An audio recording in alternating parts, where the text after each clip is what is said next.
Bonjour, si vous voyez ma trombine, vous devinez que c'est pas une vidéo de course. On est samedi, moi je suis vendredi fin d'après-midi, j'ai pas du tout le temps de faire la vidéo de course. Si vous me suivez sur Instagram, vous avez vu que j'avais annoncé que je ferais le commentaire en français d'un Tokyo Diecast Racing, mais j'ai pas du tout le temps de m'en occuper non plus, et c'est pas ni vendredi ni samedi que je vais avoir le temps de le faire. Et si vous ne me suivez pas sur Instagram, et du coup suivez-moi sur Instagram, comme ça c'est fait. Et donc aujourd'hui, des achats récents faits soit chez Emmaüs, soit en brocante. Et on va commencer avec quelque chose d'assez mignon, une Ferrari 250 GTO. Donc j'en avais déjà repéré et j'avais vu que ça existait. Je me dis, ouais, mais c'est trop bien, j'en ai pas de cette taille-là. Voilà, donc c'est une MC Toys. Voilà, je les ai lavés et du coup l'autocollant avec le logo est en train de s'en aller. Donc on a un joli jouet, hein. C'est pas une finition extraordinaire, les proportions sont pas parfaites, mais je pense que c'est suffisant pour un jouet. Et puisqu'on est dans les Ferrari, alors je sors aussi des vieilleries. Ça c'est attendez, comment ils ont appelé ça? Ça c'est la Gran Turismo. Donc pour rappel, dans les années 90, Mattel a obtenu une exclusivité avec Ferrari. Il n'y a que Mattel qui pouvait faire des reproductions en miniature de Ferrari. Mattel, ça n'est pas que Hot Wheels, même si c'est principalement Hot Wheels. Mais surtout, les autres fabricants, ils se sont retrouvés embêtés parce qu'ils avaient des modèles avec des moules qui avaient coûté cher à produire. Et donc chez Majorette, ils ont décidé de modifier. Donc l'histoire, je la connaissais. Je crois pas que j'en avais. Et celle-là, elle sort du lot de 1200 que j'avais acheté en février 2020. Donc c'est une magnifique F50. Qu'est-ce qui est écrit dessus? Wow, c'est pas très beau comme couleur. Hein. Ghost Electric, machin chose. Et celle-là, je l'ai vue en rouge. Voilà, en rouge, sobre, pas 36 millions de décoration dessus, et je trouve que c'est mieux en rouge que en noir, et puis surtout je trouve que c'est mieux en rouge sans rien qu'avec tous les effets là d'éclairs bariolés, machin chose. Sinon c'est les mêmes voitures, sauf c'est pas tout à fait la même base, c'est pas la même qualité de plastique en dessous. Voilà. Et vous voyez que c'est un peu mouillé parce que je viens de les nettoyer, celles qui reviennent de brocante. Donc on continue dans cette série avec une 458 Maranello qui a été transformée en Racing Proto. Voilà, c'est tout ce qu'ils ont trouvé comme voiture à appeler Proto.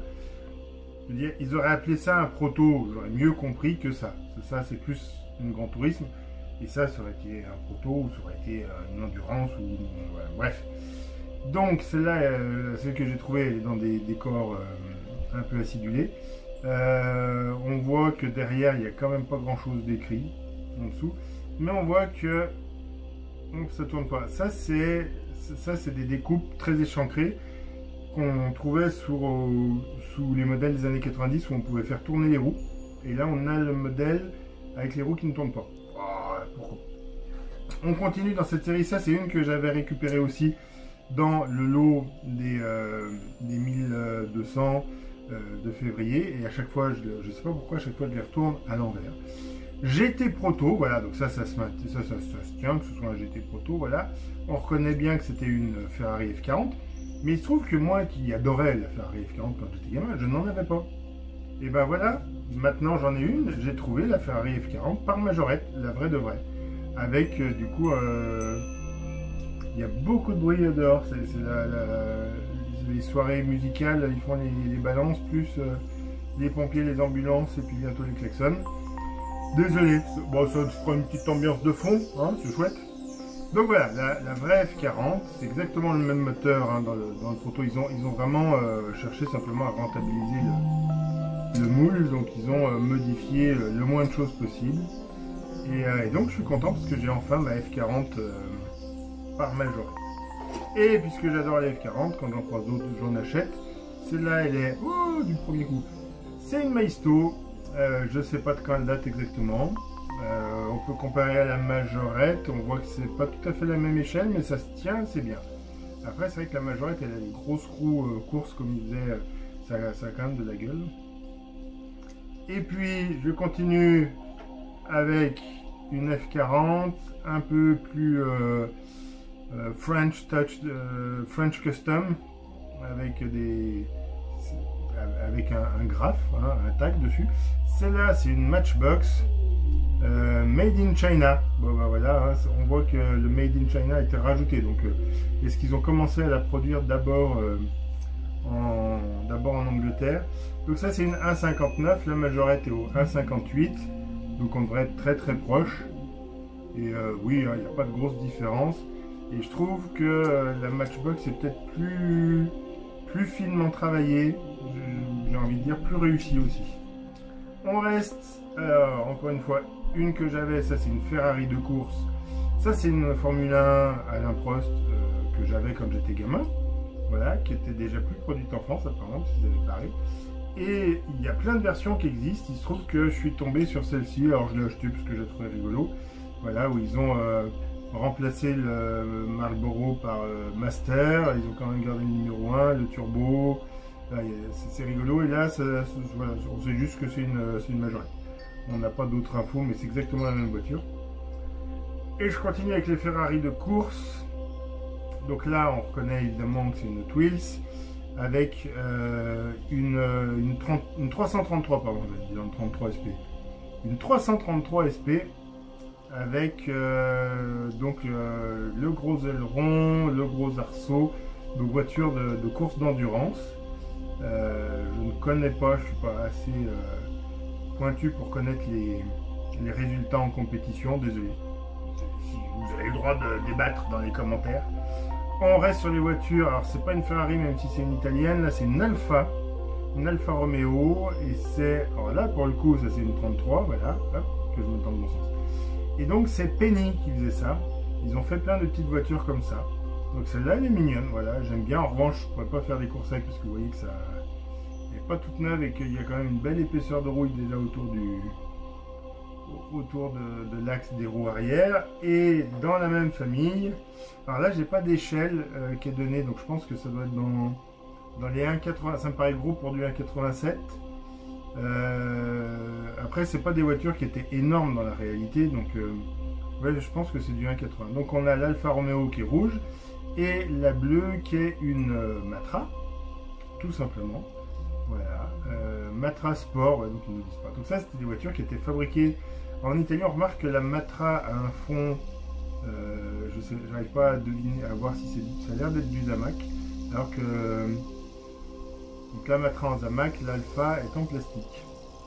Donc peut-être pas la même année de fabrication, je sais pas, j'ai pas le détail. Et si je dis pas de bêtises, je crois que j'ai une Alpine dans un carton dans le grenier de mes parents, dans la même série.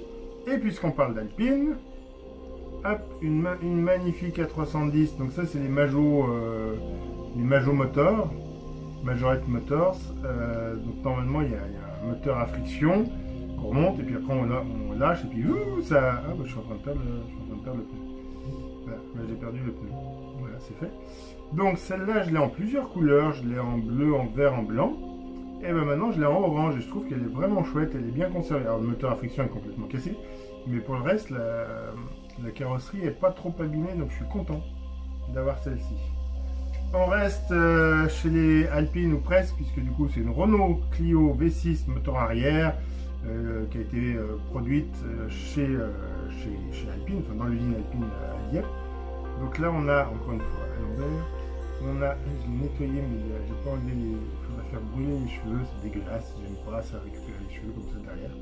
Si vous avez un bon conseil pour réussir à enlever tous les cheveux qui sont coincés là autour des axes des roues, ça m'intéresse. Donc c'est une Maisto, ça c'est de la fabrication chinoise, la qualité est pas terrible, vous voyez que les roues, bref, et puis les roues sont un peu hautes, il faudrait que la voiture soit plus basse pour qu'on y croit un peu mieux. Mais c'est une miniature c'est une voiture que je n'avais pas en miniature, donc là c'est plus la voiture que j'ai achetée. Et donc la Clio elle a existé en version course, donc là j'en ai pas encore, mais qui a ensuite été remplacée par la Mégane Trophy, donc la Mégane V6. On voit que celle-là elle a un pare-brise qui a un petit peu souffert, ça c'est nos rêves, c'est écrit en gros, et j'avais pas vu. GTI Tuner. Oui, d'accord. Je suis pas sûr qu'il y ait beaucoup de tuners qui aient racheté, mais ce serait classe en même temps. Moi, ce serait plus la génération d'après que je trouvais vraiment chouette, de Mégane V6 Trophy d'après, avec une voiture de circuit que tu homologues pour aller sur la route. Elle avait vraiment de la gueule. Et donc, Renault Toys, Mégane Trophy 2005, nos rêves, voilà, on a la totale. C'est rigolo ces roues là, sont toutes fines les roues. Voilà. Pour rappel, hein, chez Majorette, quand ils te faisaient une voiture de course, dans les années 90, ils te mettaient des grosses roues comme ça. Et bah pas chez Noël. Et on continue, française de compétition, donc là c'est de l'achat Emmaüs. Une petite C2 qui vient de chez Majorette. Ah, c'est la voiture du Trophée Andros, hein, je croyais que c'était une C2 Rallye quand je l'ai acheté. Mais non, effectivement, Samsé et Val Thorens, voilà, on reconnaît les décorations Trophée Andros, donc course de glace. On voit qu'il a quand même pas mal souffert, ça a l'air d'être un peu tordu, l'aileron arrière. Mais voilà, ça c'est une voiture qui pourra servir dans des... que j'utiliserai. Alors, je n'ai pas encore prévu de faire de course de Trophée Andros, mais pas cette année en tout cas. Mais rallye, ça pourrait être très bien pour le rallye. Et puisqu'on parle de rallye, une française de rallye, alors pas tout à fait de rallye, une française de rallye raid, c'est, vous avez reconnu surtout l'arrière, hein, qui permet peut-être de reconnaître. C'est une 205 Turbo 16, alors version basse, mais version longue. Vous voyez là, l'empattement était rallongé à cet endroit-là, ça c'était la version rallye raid pour le Dakar, qui était rallongée tout simplement pour mettre un plus gros réservoir d'essence. Et peut-être aussi pour assurer plus de stabilité. Donc ça c'est la base qui est servie pour ensuite faire la 405, c'était exactement la même voiture avec une carrosserie différente. Et ce qui se disait à l'époque, c'est que la Citroën ZX Rally Raid, c'était la même voiture, mais recarrossée à nouveau, puis ensuite modifiée par Citroën. Ça, je suis pas dans les petits papiers, mais c'est vrai que ça ressemblait vachement en termes de dimension. Et donc ça, c'est tout à fait le genre de choses que je suis content d'avoir. C'est rigolo, c'est un peu moche. On n'est pas sûr de reconnaître la voiture, mais bon, bah, j'aime bien avoir ça parce que c'est mignon. Alors là, il n'y a aucune licence, hein, vous voyez, c'est vraiment de la voiture. On se demande, c'est un peu comme la Fuego ou d'autres que je vous ai déjà présenté, notamment sur mon Instagram, suivez-moi, avec des choses qui sont un peu ratées, un peu moches, mais totalement surprenantes. On continue, hop, on est chez Peugeot, on refait un passage chez Nos Rêves avec le concept car Hogar, qui est un concept car qui disait on va faire des SUV, on va faire un gros buggy, ça va être rigolo ça comme buggy, remarque. Donc voilà, c'était le... Il y a l'année là-dessus, il n'y a pas l'année, c'est dommage, ils disent que c'est un HDI, il y a deux HDI de 300 chevaux. Waouh. Donc il y a 150 chevaux devant, 150 chevaux derrière, ça doit être pratique pour la gestion de la transmission. Voilà, un concept car qui était assez mignon, assez chouette, assez rigolo à voir. Puisqu'on est dans les concept cars, restons-y. Une Mercedes C111 de chez Corgi. Corgi, le vrai Corgi anglais. Donc la voiture n'a pas existé en rouge en vrai, mais bon, on n'est pas à ça près. Il y a un joli moteur. Alors, si je dis pas de bêtises, non, si je vais dire des bêtises. Les C111, c'était plusieurs prototypes. Le premier, c'est avec un moteur Wankel, c'est-à-dire un piston rotatif, donc ça je pense que c'est ce qu'ils ont essayé de représenter là. Après il y a eu un bi-rotor, et après je ne sais pas s'il n'y a pas eu des motorisations totalement différentes. Mais là il faudrait vérifier dans... Bon, vous irez chercher sur Wikipédia, hein. Si vous me tiendrez au courant dans les commentaires. Allez, puisqu'on est chez Corgi, je continue chez Corgi avec une bête Jaguar, enfin une bête, c'est méchant ce que je dis, une bête Jaguar XJS blanche.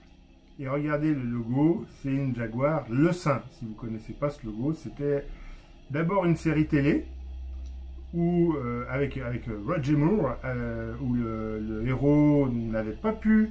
Je crois que Jaguar avait refusé qu'il roule, ou ils avaient refusé de prêter une Jaguar Type-A, puisque c'était dans les années 60.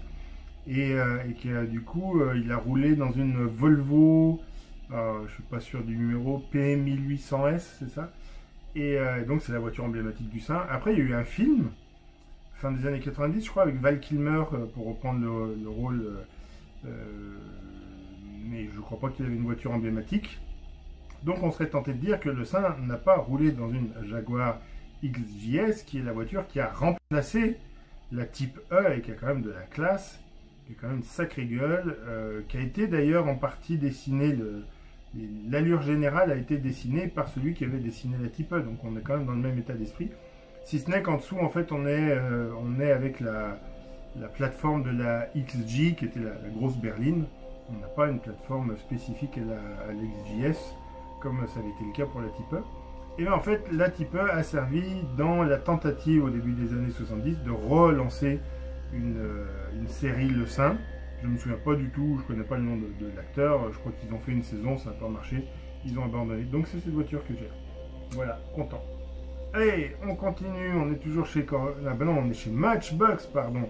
On est chez un concurrent maintenant désormais de Jaguar avec une petite BMW, voilà, la 3 litres CSL.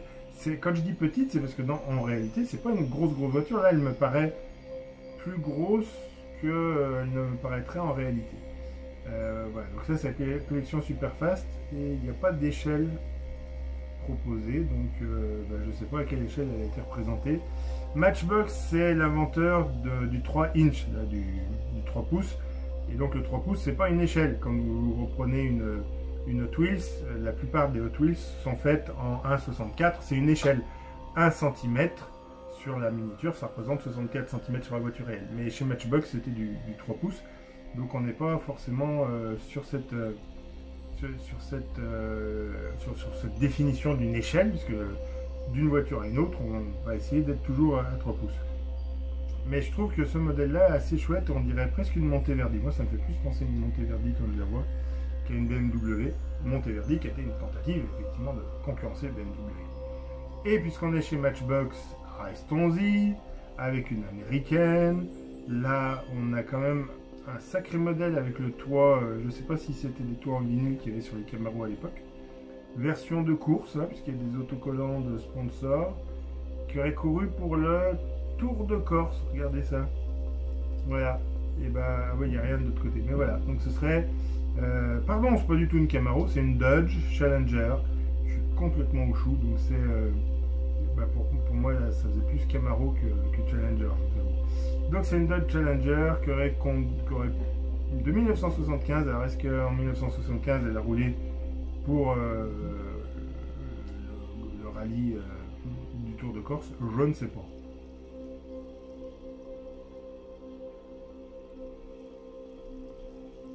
Et est-ce que le 17e Tour de Corse c'était en 75? Je ne sais pas non plus. Allez, on continue. Un coupé rouge qui a fait fureur en Amérique du Nord. Quoi, je sais pas en fait, est-ce qu'il a vraiment fait fureur? Vous reconnaissez, on est chez les Japonais ce coup-ci. On a une Nissan Skyline GTR par Hot Wheels. Vous voyez les roues. Je suis pas spécialiste, alors je vais tenter, je crois que c'est une R32 ou une R33. Au petit détail, forcément les gens qui adorent ces bagnoles là, ils vont râler dessus, râlez dans les commentaires, puis dites-moi si c'est une R32 ou une R33, parce que en dessous ça n'est pas spécifié. Vous voyez, c'est juste écrit Nissan Skyline par Hot Wheels, dessiné en 2001. Voilà. Allez, on est dans une Nissan rouge, hop, et on revient avec une 300ZX, on revient chez Majorette, voilà, c'est ça, c'est une 300ZX turbo, ouais, donc ça c'est la Z31, avec des ouvrants. Voilà, magnifique ouvrant. Et puis surtout, il n'y a rien, il n'y a pas de commande. Donc là, on a les phares, vous savez, les fameux phares pop-up, comme on dit maintenant. Donc les phares ouvrants, voilà, en plastique. Donc ça, je pense que, même si elle a été un peu écrasée, là, vous voyez, ça, elle a une meilleure aérodynamique qu'à l'origine. Je suis content d'en avoir trouvé une avec les phares qui ne sont pas cassés. Restons au Japon, 300ZX. Et presque chez Majorette, ça c'est une Novacar que j'avais acheté que j'avais récupéré dans le lot des 1200, mais qui était toute dégueulassement repeinte. Ça c'est une autre qui était aussi dans le lot des 1200, c'est exactement la même, mais j'en ai trouvé une qui est la même mais qui est plus belle, regardez ça, avec les dorures que l'ancienne n'a plus du tout. Enfin l'ancienne, que celle que j'avais déjà n'a plus du tout. En revanche, je ne sais pas à quoi ça tient, vous voyez, le dessous n'est pas exactement le même, le nom n'est pas écrit. Ah ben je vais regarder quand même. Le nom n'est pas écrit au même endroit, je ne sais pas à quoi ça tient, pourquoi il y a cette différence, donc voilà. enfin 300 ZX bleu 9 accards, c'était des jouets tout en plastique, vous voyez, tout en plastique, fait au Portugal, mais conçu, dessiné par Majorette en France. On continue avec une japonaise bleue de chez Majorette, c'est la Honda NSX que je n'avais pas. Donc je suis très content de l'avoir désormais. Avec une... ouais, elle n'était pas fabriquée en France celle-là. Voilà, dans un état qui est à peu près correct, hein, c'est passable, pour moi c'est suffisant. On reste dans les Majorettes avec une autre que je ne crois pas avoir eu, ou en tout cas je m'en souviens pas. Ça c'est les Chrysler, c'est combien 180. Donc c'est ce qui est devenu ensuite, quand Chrysler avait racheté Simca, et ensuite ils ont été rachetés par Peugeot quand Chrysler a quitté l'Europe. Et du coup c'est rigolo parce que ça a vraiment une face avant de Peugeot qui est pas, c'est pas le cas en vrai. Hein. Ça ressemble pas à une Peugeot. Allez, un dernier petit bout d'effort. Prochainement je vais faire une vidéo parce que c'est l'anniversaire de Jeep. Bah oui, la première Jeep c'était en 1941. Donc je suis tombé sur celle-ci qui avait de la gueule, du devant, puis quand je l'ai pris, elle est vachement haute. Puis quand j'ai vu les roues, vous avez vu les roues épaisses, et ben c'est une Hot Wheels, qui l'eût cru. Voilà, donc ça c'est la vraie Jeep. Elle a été dessinée en 1980, c'est la CJ17, la C17 pardon, c'est avant la CJ pardon. Non, c'est après la CJ, ouais. La CJ c'était la Civil Jeep, et ensuite il y a eu la C17 qui a, si je dis pas de bêtises, c'est la version qui a été développée ou améliorée avec les motorisations Renault à l'époque, ou Jeep appartenant à American Motors Company qui était la propriété de Renault, bref. Et donc j'achète assez peu de versions modernes, des versions actuelles chinoises, mais celle-là elle m'a tapé dans l'œil, vous voyez, la forme des phares était rigolote. Et du coup, bah voilà, celle-là je l'ai achetée. Donc comme je disais, d'ici la fin d'année, normalement je devrais faire une vidéo avec une course pour l'anniversaire, pour célébrer un peu l'anniversaire de la marque Jeep. On verra ça plus tard. Je ferai peut-être une compétition ouverte, voilà, où les gens peuvent m'envoyer leur voiture, comme ça ça pourra peut-être permettre d'avoir plus de choix et que ce soit peut-être plus rigolo. Et puis d'ici là, ben, je vous souhaite une bonne semaine, une bonne fin de semaine puisqu'on est samedi, mais on se revoit samedi prochain. Normalement vous ne me verrez pas, vous m'entendrez. À venir, il y a le Tokyo Diecast Racing où j'ai déjà au moins une course de retard par rapport à la version originale. Et puis il y a le Pikes Peak qui se court demain dans la version officielle, donc c'est pour ça que j'aurais voulu la faire aujourd'hui. C'est pas un vrai Pikes Peak que je vais faire puisque j'ai pas fait de diorama, mais voilà, je vais faire une course hommage à Pikes Peak. Et vous verrez dans cette course quelques-unes des voitures qui sont passées, que vous venez de voir passer dans la vidéo d'aujourd'hui. Et ben voilà, n'hésitez pas à me laisser un petit commentaire pour me dire ce que vous pensez de ces voitures-là, pour répondre aux questions quand je suis pas sûr d'avoir bien identifié un modèle. Et puis si vous voulez participer à la course pour les Jeeps que je ferai sans doute cet automne, du coup, pour avoir le temps de les récupérer. Voilà, je republierai des choses à ce moment-là. Et puis n'hésitez pas à partager, à mettre les pouces en l'air, etc., etc. Vous connaissez le principe, c'est YouTube. Merci d'avoir regardé cette vidéo. Bonne fin de journée à vous, bonne fin de semaine, et à la semaine prochaine.